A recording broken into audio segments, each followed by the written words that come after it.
সম্মানিত দর্শক, আসসালামু আলাইকুম। আশা করি সকলেই ভালো আছেন। প্রতিদিনের মতো আবারও আজকে এক নতুন ভিডিও নিয়ে হাজির হলাম।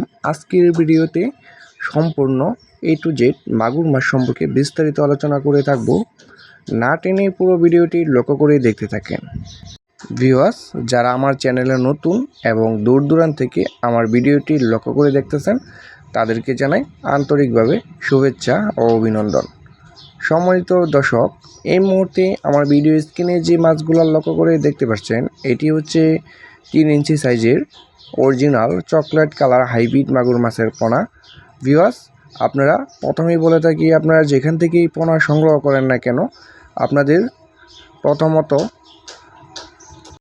বিশ্বস্ত হ্যাচারি থেকে এবং ভালো জাতের উন্নত জাতের চকলেট কালার হাইব্রিড মাগুর মাছ সংগ্রহ করতে হবে। তা না হলে কিন্তু আপনি এই মাগুর মাছটি চাষ করে স্বাবলম্বী হতে পারবেন না। ভিউয়ার্স, আমাদের কাছ থেকে অরিজিনাল চকলেট কালার এবং বিশ্বস্ত হ্যাচারি থেকে সংগ্রহ করুন একদম সীমিত প্রাইজের মাধ্যমে।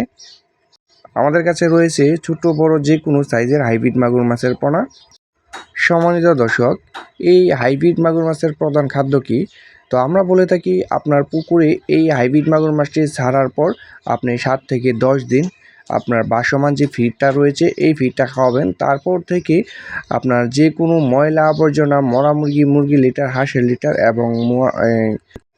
এবং গরুর লিটার এবং পচা পান্তা, বেকারির পচা রুটি এবং বিভিন্ন জাতের যে পচা পান্তা খাবারগুলো রয়েছে, এটি কিন্তু এই মাছটিকে খাদ্য হিসেবে দিতে পারবেন।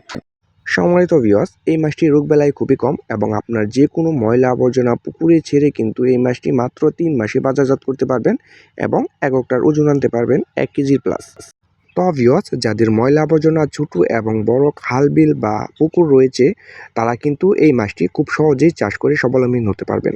এই মাছটি চাষ করতে হলে আপনার পুকুর কোনো ধরনের প্রস্তুত করার প্রয়োজন নেই। যেইভাবে আছে এইভাবেই কিন্তু ছেড়ে রাখতে পারবেন। এটি মাত্র ছেড়ে রাখলেই কিন্তু আপনার পুকুরে লাভজনক।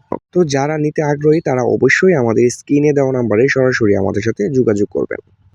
ভিউয়ার্স, ভিডিওটি আজকে এই পর্যন্তই শেষ। পরবর্তীতে ভিডিও দেখার জন্য সকলকেই আমন্ত্রণ রইল। ধন্যবাদ সকলকে।